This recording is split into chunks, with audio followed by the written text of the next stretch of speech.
Krishna. Thank you, Ritesh Prabhu, Pawan Prabhuji, Vishwanath Prabhu for leading the chanting today.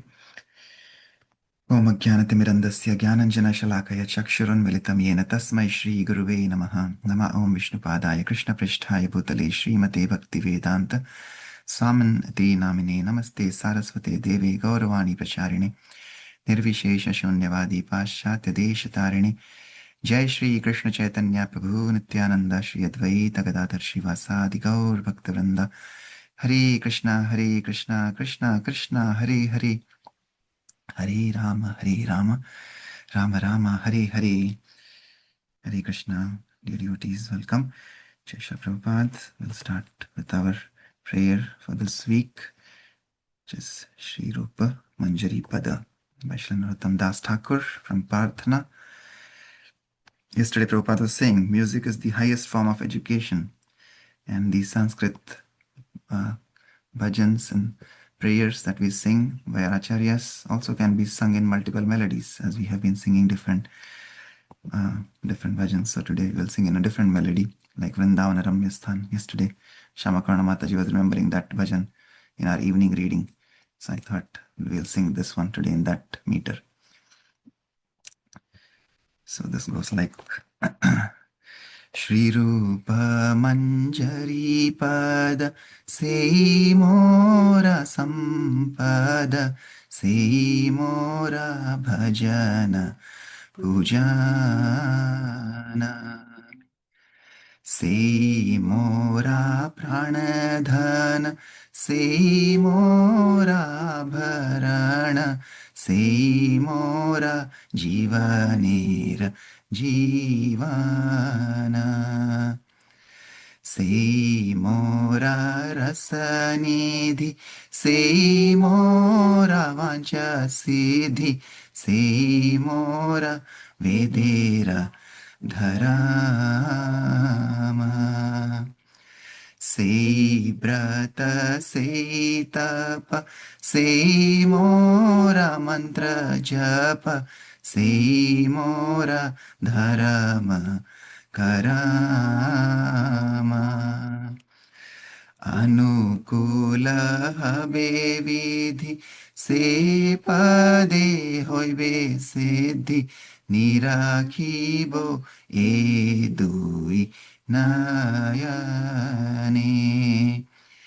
Serupa madhuri rashi pranakuvalaya shashi prafullita habe nishi dine Tuva darshana ahi garale jaralo dehi chirodina tapita jivana Haharupa korodaya deho more padachaya narotama loilo sharana Shri Rupa Manjari Pada Sei Mora Sampada Sei Mora Bhajana Pujana Hare Krishna Krishna Krishna Hare Hare Hare Rama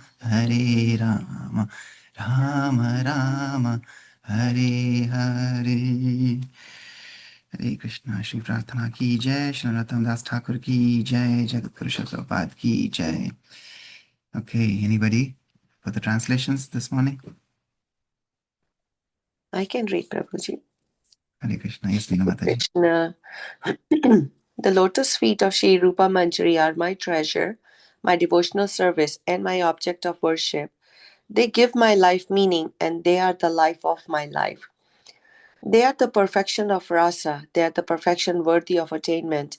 They are the very law of the Vedic scriptures for me. They are the meaning of all my fasts and penances, and my silent uttering of my mantras. They are the basis of religion and activities. By the purifying process of favorable devotional service, one will attain perfection and with these two eyes to be able to see. His transcendental form is shining like moonlight in my heart, and my heart therefore shines and reciprocates. In other words, the ordinary moon lights up the night, and its shine illuminates other objects, but the moon of the effulgence of the form of Sri Rupa Manjari shines into the heart and makes the heart also shine back to the spiritual sky. This moon shines not only in the night time, but day and night. Your absence from my vision is like a dose of strong poison, and I will suffer till the end of my life. Narottam Dasa Thakura says, please give me your mercy and the shades of your lotus feet. Thank you, Prabhuji. Hare Krishna. Hare Krishna. Thank you, Mataji. Yes, and here in the remarks it also says this song is featured in Abhay Charan, with a beautiful series on YouTube for those who have not watched it.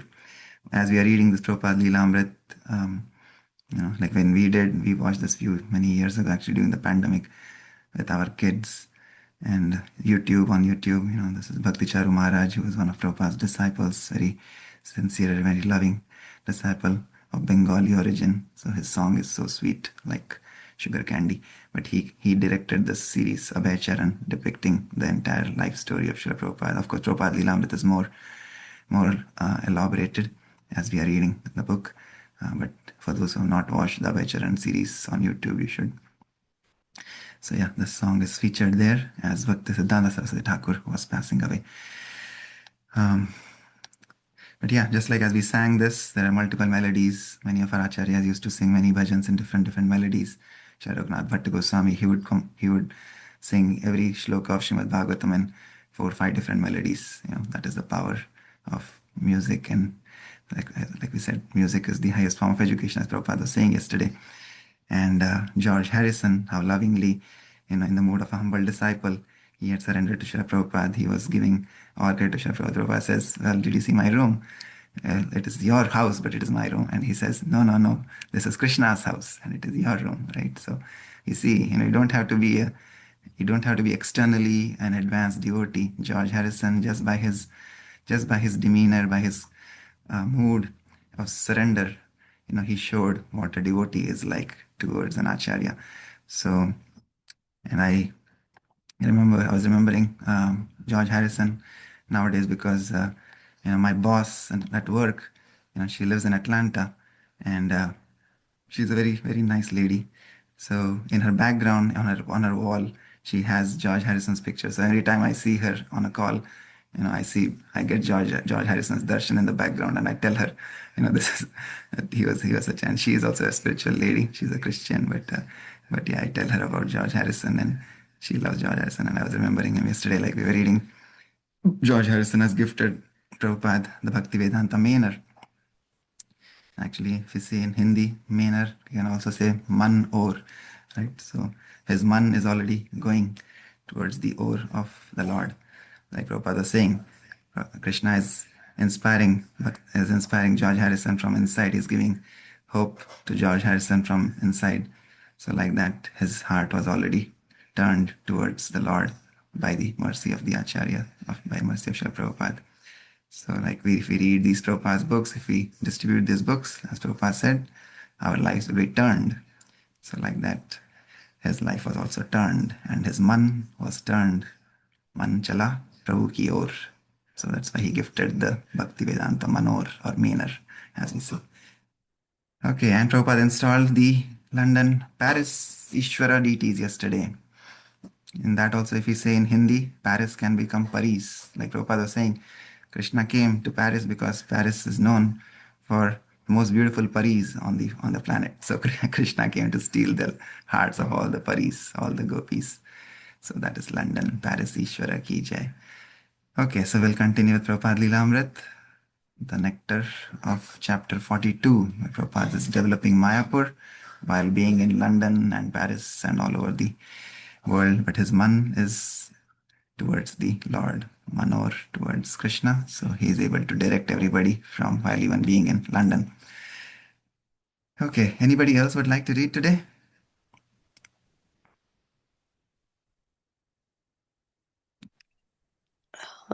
I can read, Prabhuji, if nobody else is available.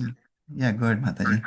Thank you. Srila Prabhupada received an emergency phone call from Bombay. Giraj wanted him to come and personally settle with Mrs. N the purchase of the Juhu land. Giraj had consulted a new lawyer, Mr. Bakil, who felt that Prabhupada must be present for there to be a settlement. Another ISKCON lawyer, Mr. Chandawal, also advised that Srila Prabhupada come immediately to Bombay. Giraj therefore had telephoned Prabhupada begging him to please come and settle the matter with Mrs. N once and for all. Prabhupada agreed. He would remain in London one more week until Janmashtami, then he would return to Bombay. August 21st. Mr. Russ Gotra, the Indian ambassador to England, attended the Janmashtami Day celebration and introduced Srila Prabhupada, expressing his appreciation of Prabhupada's great work. Prabhupada spoke, describing the advent of Krishna as the key to peace for the troubled material world. Especially in India, he said, we have got so much asset for understanding God. Everything is there, ready made, but we won't accept. So, what is the remedy for such a disease? We are searching after peace, but we won't accept anything which is actually giving us peace. This is our disease. So, the Krishna consciousness movement is trying to awaken the dormant Krishna consciousness in everyone's heart. Otherwise, how could these Europeans and Americans and other countrymen who had never even heard of Krishna 4 or 5 years ago be taking to Krishna consciousness so seriously? Therefore, Krishna consciousness is there in everyone's heart. Prabhupada recited prayers for Brahma Samhita describing the sublime eternal existence of Krishna on his eternal planet, Krishna Loka. But Krishna is also everywhere, he explained. And if you are a devotee, then you can catch him. If you want to catch him, he comes forward 10 times more than you desire. Therefore, we simply have to receive him. This deity worship in the temple means worshipping Krishna, the Supreme Personality of Godhead. He has very kindly accepted to assume a form which you can handle. Therefore, do not think that we have installed a marble statue. The rascals will say, they are heathens. No, we are worshipping Krishna personally. Krishna has kindly assumed this form because we cannot see the gigantic Krishna and how Krishna is everywhere. Remain 24 hours a day in Krishna's service. This is the purpose of installing the deity. Bombay, September 15, 1973. The day after his arrival, Srila Prabhupada met with Mrs. N's solicitors and heard their offers. The situation had begun to look hopeful, and yet the conclusion eluded him. Mrs. N had become changed by the public reaction to her attempt to demolish the temple.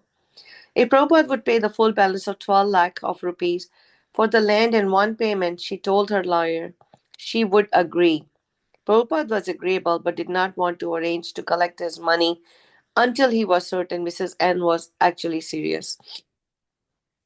Mr. Asnani, a Bombay lawyer and ISKCON Life member, regularly met with Mrs. N, persuading her to cooperate with Prabhupada. Her lawyers concurred, yet after Prabhupada had been in Bombay for several weeks, no meeting with Mrs. N had taken place. Once Mr. Asnani went to bring Mrs. N to meet with Prabhupada, but she was not feeling well.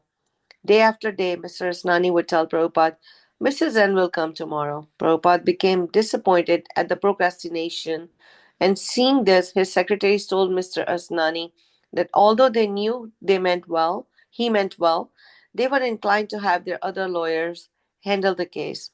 Mr. Asnani asked for another 48 hours to close the deal and execute the conveyance.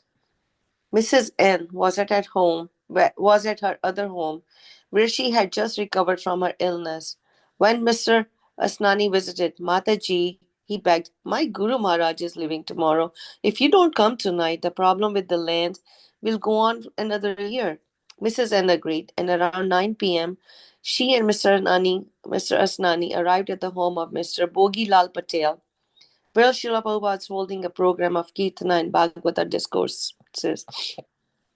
Prabhupada was on the roof preparing to lecture, but hearing that Mrs. N had arrived, he interrupted the meeting and came down to his room to talk with her. They talked briefly, and Prabhupada excused himself and returned to the roof to lecture.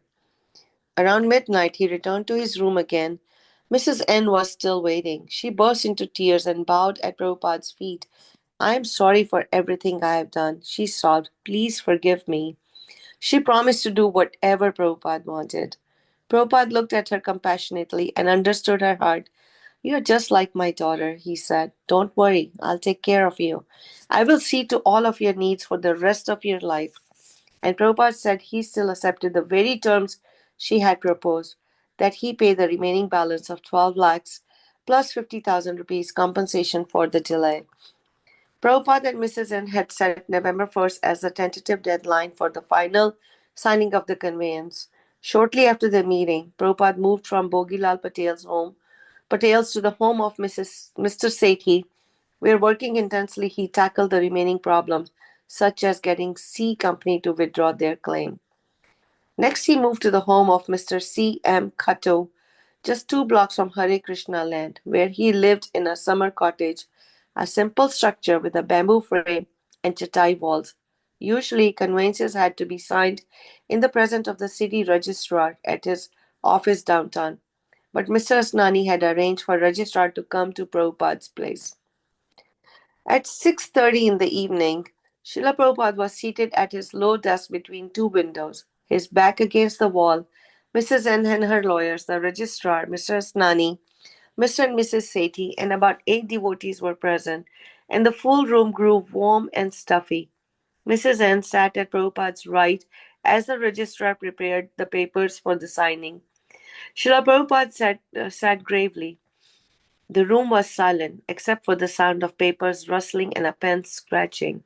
Preparing and signing the conveyance papers took more than 20 minutes. Prabhupada paid Mrs. N, who then signed the conveyance. The land was legally ISKCON's. Hari Bol.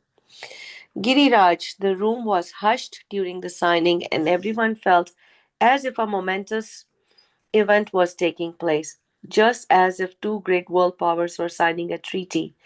After Mrs. N signed the document, everyone silently watched the papers being passed. She started to cry.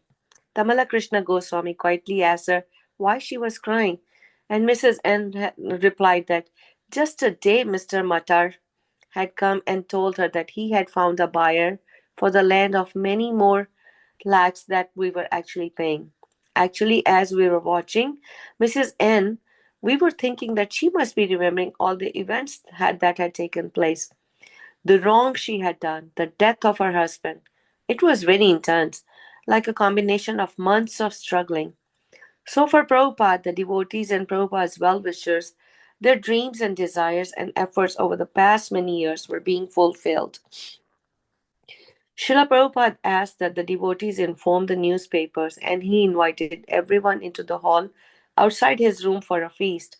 Mats were rolled out in 2 lines, and devotees brought leaf plates and placed them in front of everyone. The devotees began serving the various dishes to the 2 rows of seated guests. Prabhupada was standing. "Now let us start," he said, as he supervised the serving. The devotees had prepared several courses: rice, dal, many varieties of pakoras, such as potatoes, cauliflower, and eggplant, potato sabji, wet cauliflower sabji, papads, burfi, laddus, chum chum, a milk sweet, vermicelli kheer, halwa, and lime drink. It was a festive and happy occasion. Mrs. Warrior, a tenant on Hare Krishna land, the devotees were all saying Jaya after the signing, and all of them were very happy. Then Prabhupada gave a lecture about the Bombay project. He gave an idea to all the people of how it would be all marble. There wouldn't be a single thing that wasn't built from marble. Some were asking how it would be possible for everything to be marble. And Prabhupada explained that it was possible and it could be done. He was visualizing the project, and everyone was thrilled to hear the way he was describing it. It would be like one of the 7 wonders of the world. People would be attracted from all over to come and see it. It would be a landmark in Bombay. Prabhupada explained the whole project as if he saw it in his mind's eye. And he said that after it was constructed, it will be more than what we could visualize. It will be fantastic. After the late feast, when everyone had departed, Prabhupada returned to his room. Leaning back at his desk, he exclaimed, "It was a good fight." Later, Prabhupada would cite the story of the fight for the Bombay land as evidence that a person in Krishna consciousness has no problems. Now we have spent in Bombay 18 to 20 lakhs of rupees, he said. Months later, while on tour in Europe, the property is actually worth 50 lakhs.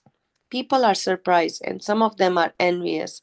But if you come, you will find it is a very, very fine place. It is just like Paradise Garden, 20,000 square yards, and we have got 6 buildings. So actually, when we come to Krishna consciousness, there are no problems. Surely the land was full of potential, but how could he say there had been no problems? No problems meant that Srila Prabhupada saw how Krishna personally arranged things for his devotees. When he had needed money, it had come in an amount that ordinarily would have been impossible to collect. And the formidable opposition Krishna had removed. Prabhupada had no organized means of income and little political influence to fight persons like Mr. and Mrs. N. But because he was surrendered to Krishna, there was no problem. All the problems of the world were created by the non devotees who defied the injunctions of the Supreme. Anyone who is in Bhakti Yoga, Prabhupada said, he can understand that all problems are solved. We can practically see it. And yet he had to tolerate the problems created by the non devotees. For almost 2 years, he had struggled to secure the land for Krishna's service. Whether in Bombay or elsewhere, he had to worry over how to help his experienced disciples who were ill equipped to handle the ploys of the opposing party. It had been an ordeal, a test of patience, a challenge of courage, but because he had not been bewildered by Maya, illusion, there had been no problem. Prabhupada showed by his example that if one strictly follows Bhakti Yoga, one is not touched by the modes of nature, by Maya. The same transcendental science he constantly taught in his lectures and informal discussions, he also personally demonstrated. He was faithful in Krishna consciousness, and all his problems had been adjusted. Krishna says in the Bhagavad Gita that if one surrenders to him, one easily overcomes all problems. The devotee understands that the problems of Maya can be overcome by surrendering to Krishna, by surrendering to the orders of Krishna's representatives, the spiritual master. Now that the land was ISKCON's, Prabhupada could proceed to enact his vision. In attempting to construct buildings and propagate Krishna consciousness, he would meet more Maya created problems, no doubt. But the greatest struggle had been won. The gorgeous temple of Sri Sri Radha Ras Vihari would manifest. In the future, devotees and guests could come to India's gateway and stay in a first class hotel at Hare Krishna Lane and conveniently imbibe the spiritual atmosphere of the temple. And the devotees, as long as they did not forget Prabhupada's example and instructions, could successfully utilize the facility in the spirit of the service to Krishna. The price Prabhupada had paid in tolerance and dependence on Krishna would never go in vain. What Srila Prabhupada produced by his tolerance was not only the facilities and the ongoing mission at Hare Krishna land, but a monumental living example of the behavior of a sadhu. In Srimad Bhagavatam, Lord Kapila Dev described the sadhu, Titiksvaha karunikaha, Shudra sarva dehina, ajata shatravaha, Santa, Sadabha, Sadvaha, Sadhu Bhushanaha. The symptoms of a sadhu are that he is tolerant, merciful, and friendly to all living entities. He has no enemies. He is peaceful, he abides by the scriptures, and all his characteristics are sublime. Because sadhu is tolerant, titiksvaha, he is undisturbed by the difficulties imposed by material nature. In Prabhupada's attempts to secure the Juhu property, he had met with enemies and difficulties, and he had been tolerant. Prabhupada had sometimes said, you have to tolerate. And a sadhu is not only tolerant but merciful, karunikaha. When ISKCON's provisional temple had been attacked by the police, Prabhupada could have considered a signal to leave the place and give up trying to help such ingrates by bringing them Krishna consciousness. Why go to such botheration? What is the use of trying? He had already nearly 100 temples outside of India. If the people of Bombay did not like Krishna consciousness, then why not go away and leave them to their fate? But no, a genuine sadhu, Prabhupada was merciful. As a genuine sadhu, Prabhupada was merciful. Because he had come to deliver the compassionate message of Krishna consciousness, he had to tolerantly give that message to everyone. People were misguided and were living like animals only for sense gratification, and by the laws of karma, they would suffer in their next life. Seeing this unhappy predicament, Prabhupada had felt moved to help these fallen souls, even if they were inappreciative. Srimad Bhagavatam also describes a sadhu as a Suhridra Sarvadehinam. The only desire in his heart is the welfare of all others. Being unbounded by nationalism, he thinks of himself not as Indian or American, or even as human being, but as eternal spiritual soul, meant to benefit all living entities. A sadhu, Srimad Bhagavatam described is as Ajata Shatru because he never creates enemies. Although envious persons may declare themselves a sadhu's enemy, a sadhu behaves as the best friend of everyone, trying to bring everyone to Krishna. Because Prabhupada was trying to spread Krishna consciousness, envious persons would continue to oppose him. But as he sublimely showed in Bombay, what can be done, we have to tolerate. Thus, even before any foundations were laid for buildings, Prabhupada had already fully demonstrated all the ornaments of a sadhu. Remaining peaceful, Shanta, and dependent on Krishna, he had become victorious. And for whoever served such a great personality, Srimad Bhagavatam states the door to liberation is open. Chapter 43. Pause here, Mataji. Should we continue, Prabhuji? I think we'll pause here. Thank Oh, you so much. thank you, Prabhuji. Thank Thank you. you for reading. Wonderful reading. Anything you would like to share? Any reflections? There are no problems. We'll get through it. Be it C2, C1, we got this. So that's all I can think of right now, that there are no problems. Yes. Thank you. Yes, there are no problems in the life of devotees. The so-called apparent problems are to make us more stronger in our devotional practice, in our sadhana, so that we can practice tolerance. Like our acharyas, Prabhupada used to give this example, like when you're riding a horse, when you're doing the horse racing or horse, like those jockeys, and they ride the horse, they are seated very nicely on the saddle, right, on the horse. But when they're galloping, there will still be strong force of wind, strong gust of wind that will blow against them, right? So you cannot just sit on the saddle comfortably and think that you will reach your destination, even though you are in a very nice position, seated on a horse and on a nice pedestal, nice saddle. You have to hold on to the reins, right? Because the winds will blow against you. So, and those reins are compared in our Shastras to holding on to the instructions of Guru Sadhu Shastra. So when we hold on to the reins of Guru Sadhu Shastra, and when we are galloping, then we will reach our destination. As it said here at the end, that if your son serves such a great personality, says Guru Sadhu and Shastra, then Srimad Bhagavatam states that the door to liberation is open. We will be able to reach our destination and go back home, back to God. But yeah, we have to learn, we have to tolerate. Difficulties have come in all devotees' lives throughout the history. We can see different yugas, different pastimes, different leelas, different devotees.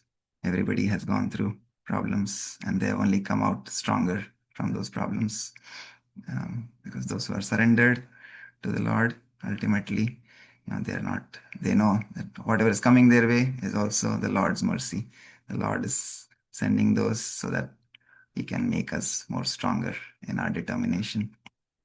When the determination is strong, that is what we want, right? The determination should be like that sparrow. Prabhupada gives the example of the sparrow. right, which was trying to dry up the ocean. And it said, because the sparrows requested first to the ocean, "Hey, ocean, you've taken away my eggs. Please return me the eggs. If not, I will dry you up." And then what did the ocean say to the sparrow? Anybody remembers? Or what would the ocean would have told the sparrow? The ocean said, "You are very insignificant, very little, you cannot do anything." Something like that. Yes, yes. And finally it says, "Get lost." So get lost from it. Right. But that was the determination of the sparrow, that it wanted to get its legs back. And seeing that determination, what happened? Garuda came and Garuda helped. Right. So the Lord comes, the Lord's representatives come to help. But that is the determination that Prabhupada talks about, that we have to develop, and that we develop when we not just go through these so-called problems, but we actually grow through these problems. So, yeah. Hare Krishna. Thank you, Meenu Mataji. Okay, anybody else would like to share anything from today's reading? Or from so far, whatever you have read, anything that you have personally felt in your lives, or personally realized something based on Prabhupada's instructions, Prabhupada's Vani, reading of Prabhupada Lilamrit.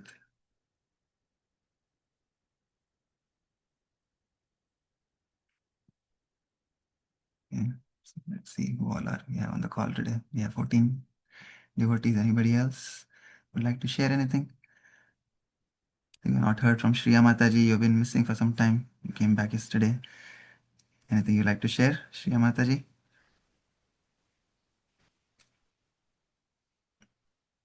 You're on mute if you're speaking. Okay. Anybody else?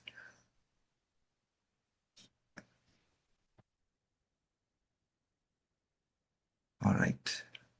Maybe we'll hear some reflections tomorrow. Okay. Shri Goswamis ki jai. Shri Prabhupada ki jai. We'll end with Ashram Pranam prayers. वाञ्छकल्पतरुभ्यश्च कृपासिन्धुभ्य एव च पतितानां पावनेभ्यो वैष्णवेभ्यो नमो नमः। अनंतकोटि वैष्णववृंद की जय। जगद्गुरु श्रील प्रभुपाद की जय। श्रील प्रभुपाद लीलामृत की जय। निताई गौर प्रेमानंदे। हरि हरि बोल। हरे Krishna. Hare Krishna. Hare Krishna, Prabhuji. Hare Krishna. Hare Krishna, Prabhuji. Thank you.